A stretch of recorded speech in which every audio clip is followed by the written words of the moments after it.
Um rei justo e sábio é traído pelo seu irmão invejoso, mas eventualmente o filho legítimo do rei consegue retomar o trono, derrotar o seu tio e reestabelecer a ordem em todo o reino. Eu tô falando aqui de uma história bastante conhecida, né, que você com certeza já identificou, que é a história do mito de Osíris.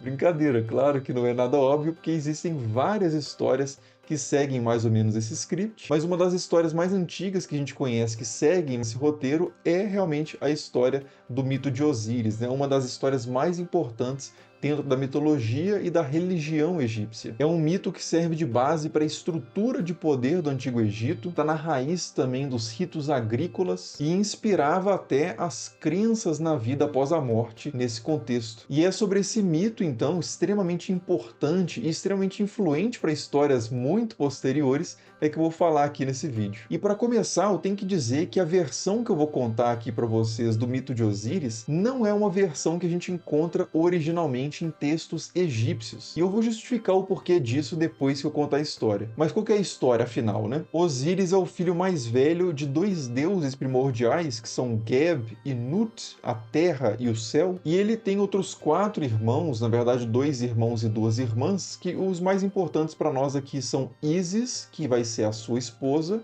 e Set, que vai ser justamente o irmão invejoso que vai eventualmente traí-lo. Mas antes disso acontecer, né, o Osíris, por ser o filho mais velho, vai ser o primeiro, o mais importante, o líder ali dos seus irmãos, e vai ser ele que vai governar num tempo mítico toda a terra do Egito. Vai ser o Osíris que vai ensinar aos egípcios a agricultura, vai ensinar como honrar os deuses devidamente, os rituais, vai ensinar também as leis, né, ou seja, vai civilizar, por assim dizer, o povo egípcio. E isso usando o mínimo possível a força e mais a sua sabedoria, a sua justiça, o seu exemplo, ou seja, né, a figura de um rei perfeito, um rei sábio, um rei justo. Só que esse sucesso todo de Osíris e toda a adoração que ele vai receber por causa disso vai causar inveja em um dos seus irmãos, que, como eu disse, é Set, representado geralmente com uma cabeça de chacal, né, que é um animal carniceiro e consequentemente um animal ligado à morte. E o Set então vai começar a tramar contra o seu irmão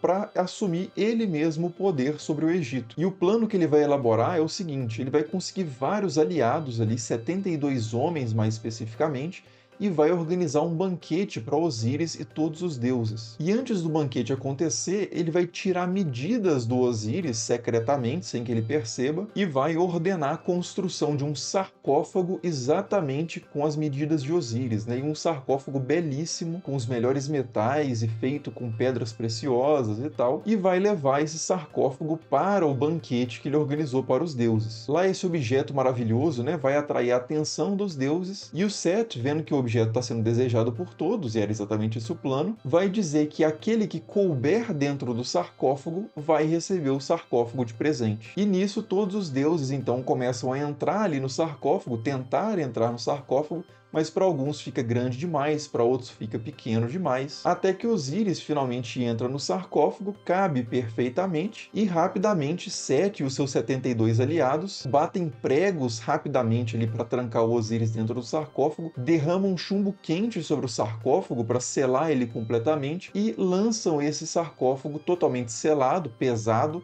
no rio Nilo. Ao saber disso tudo, Ísis, que é a esposa de Osíris, começa uma longa jornada buscando seu marido, né, percorrendo todo ali o percurso do Nilo, até que ela chega eventualmente numa cidade onde havia crescido uma planta enorme que chamava muita atenção nas margens ali do rio. E essa planta havia crescido justamente após Osíris parar exatamente nesse ponto, e essa planta cresceu em volta do sarcófago e cobriu o sarcófago de Osíris. Mas apesar disso, Ísis consegue identificar que o corpo do marido dela está exatamente ali. Ela retira o corpo do marido de dentro da árvore e começa a transportar esse corpo de volta para casa. Só que o Set fica sabendo que Ísis havia conseguido recuperar o corpo do marido e ele encontra uma oportunidade ali de atacar novamente o seu irmão, dessa vez despedaçando Osíris em vários pedaços e lançando cada pedaço do corpo ali do seu irmão numa cidade no curso do Nilo. De novo, Ísis tem que ir atrás do corpo morto do marido e ela vai realmente indo de cidade em cidade, recuperando as partes, juntando todo o corpo de Osíris, com a exceção do pênis que havia sido comido por um peixe aí no meio do percurso. E finalmente Ísis reanima Osíris usando a sua mágica, né, que é uma característica importante dessa deusa, e recorrendo à ajuda também de Thoth, que também é um deus associado à magia e à sabedoria, e Anubis, que é um deus relacionado à preservação dos corpos dos falecidos. Como eu disse, né, ficou faltando uma parte importante aí do corpo do Osíris, e Ísis vai construir então uma réplica dessa parte, né, do seu membro viril, vai consagrar esse falo e vai se deitar com o marido morto, né, que apesar de morto, estava reanimado. E segundo algumas versões, é aqui que nasce o filho de Osíris e Ísis, o principal filho de Osíris e Ísis, que é Horus, né, que vai se tornar o deus solar. Mas na versão de Plutarco, que é a versão que eu estou seguindo, o Horus já havia nascido, né, e estava escondido do seu tio, apenas ali crescendo e se preparando para eventualmente enfrentar esse inimigo e esse traidor do seu pai. Mas sendo como for, né, o Horus tendo nascido antes ou tendo nascido aqui, o importante é que a partir desse momento da história, esse deus, Horus, vai ser realmente o protagonista da história. Isso porque a partir desse momento, Horus, já crescido, já forte o suficiente, vai enfrentar o seu tio Sete numa série de batalhas e eventualmente ele vai conseguir prevalecer e vai assumir novamente o trono, restaurando a dinastia de Osíris e reestabelecendo a ordem, a harmonia, a paz e a justiça sobre todo o Egito. Mas o seu pai, que havia ocupado esse posto antes, apesar dele ter morrido, né, ele foi reanimado de uma certa forma, então ele precisa também de um domínio para ser o senhor daquele domínio. E vai ser justamente a região dos mortos, o Duat, que vai se tornar o reino de Osíris. Então Horus governa os vivos, Osíris governa os mortos. E é por isso que em qualquer texto egípcio, desde lá os textos das pirâmides, passando pelo livro dos mortos, a gente sempre vai encontrar Osíris entronizado ali no seu salão, seja conduzindo ali os assuntos do reino dos mortos, ou até presidindo, né, a famosa cena ali da pesagem do coração, né, a psicostasia, que talvez seja um dos temas mais conhecidos aí da mitologia egípcia.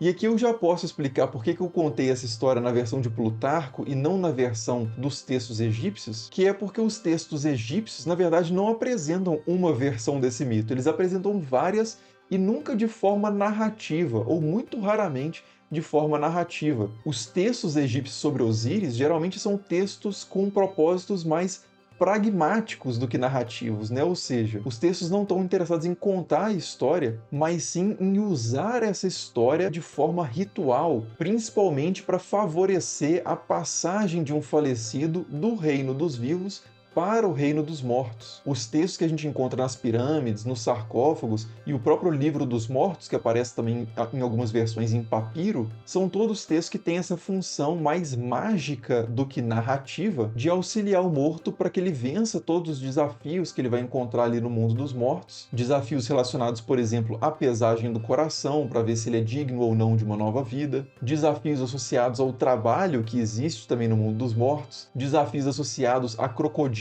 que ameaçam roubar a magia do morto. Enfim, várias coisas são descritas ali no livro dos mortos e que precisam de certas magias, encantamentos, conhecimentos relacionados aos deuses para que o morto possa viver essa nova vida, né, na região dos mortos. E esse é um detalhe muito importante que muitas vezes a gente desconsidera nesses estudos de mitologia, né, quando a gente encontra os mitos e ouve os mitos até dos gregos mesmo, os mitos nórdicos. Muito frequentemente a gente tem uma relação com esses mitos como história, simplesmente. Uma relação como, por exemplo, ler o Hamlet de Shakespeare ou assistir o Rei Leão da Disney, que são histórias que narrativamente têm alguns paralelos com o mito de Osíris. Mas diferente dessas histórias, o mito de Osíris não servia ali para os egípcios simplesmente, nem principalmente para entretenimento, mas sim para ser vivida e repetida, atualizada a todo momento. Então a gente tem, por exemplo, um documento que é o Papiro Dramático do Ramesseum, datado por volta de 2000 a.C., que explica como que o faraó deveria repetir ali a cena da coroação de Horus e vários outros atos do deus Horus nesse processo de identificação do rei humano ali, o faraó, com esse rei divino. Por meio desse rito e dessa identificação, os dois se tornavam, de certa forma, um. E dessa forma, inclusive, o faraó até legitimava o seu poder. No caso do Livro dos Mortos também, a gente encontra essa identificação, mas aí com outro deus, que é justamente o deus morto, Osíris. Os livros dos mortos eram feitos para mortos específicos, pessoas falecidas específicas, e essas pessoas no livro são chamadas de Osíris, ou mais frequentemente Osíris, e aí o nome da pessoa mesmo. Então, se alguém fizesse um livro dos mortos para mim, por exemplo, ou se eu encomendasse um livro dos mortos, eu seria chamado de o Osíris Henrique. Nesse sentido, há uma identificação do falecido com o deus e, consequentemente, uma identificação da história do falecido com a história do deus, que é uma história de morte, mas uma história de reanimação ou ressurreição, se você preferir. Então há nessa identificação com o Deus uma esperança de que a morte não vai ser o final da história ali daquela pessoa também. Assim como Osíris, ela vai ter uma nova vida na região dos mortos. Portanto, o mito de Osíris não é uma historinha que aconteceu lá no passado,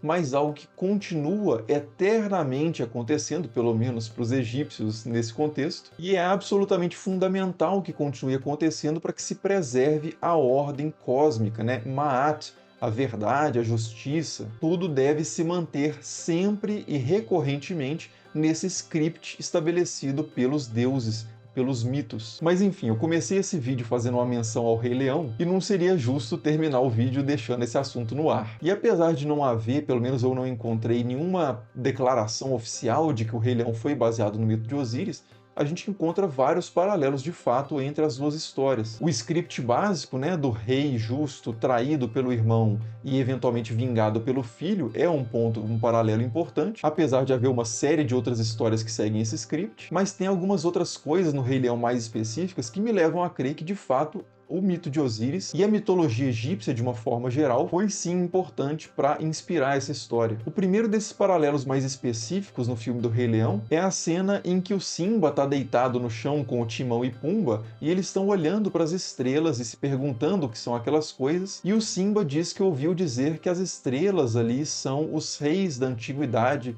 que permanecem próximos aos vivos, vigiando ou zelando pelos vivos. E isso parece realmente uma referência bastante direta à crença entre os antigos egípcios, principalmente no Antigo Império, nos primeiros momentos ali da civilização egípcia, que é a crença de que os reis de fato habitavam as estrelas depois de mortos, ou habitavam entre as estrelas, tinham uma vida celestial. Osíris mesmo, que é o modelo dos reis, é identificado frequentemente como a constelação de Órion, que no caso dos egípcios seria a constelação de Osíris, porque Órion é uma figura da mitologia grega. E além disso, tem outra referência também à ideia de ciclo da vida, muito recorrente ali no Rei Leão, que também remete ao mito de Osíris. Osíris é o rei que morre e renasce, e essa morte e ressurreição é associada nos próprios textos egípcios mesmo aos ciclos agrícolas. O deus morre, é enterrado, e do corpo dele nasce trigo e cevada, principalmente, que são os cereais mais importantes ali para os egípcios antigos, e isso está relacionado, claro, com a semente, que é enterrada e eventualmente brota à superfície, e a planta dá novas sementes que são enterradas e eventualmente também brotam à superfície e assim por diante. O ciclo da vida, que é também o ciclo da morte. Daí essa coisa meio paradoxal, mas que faz sentido, que é Osíris ser ao mesmo tempo o deus morto e o deus da fertilidade. Mas enfim, o objetivo do vídeo era mais trazer o mito de Osíris, mesmo essa reflexão sobre os mitos na cultura egípcia e menos o Rei Leão. Mas se você caiu aqui por causa do Rei Leão, espero que tenha gostado também do mito de Osíris. Comente aí suas impressões, seus pensamentos sobre o assunto e nos vemos aí nos próximos vídeos. Falou!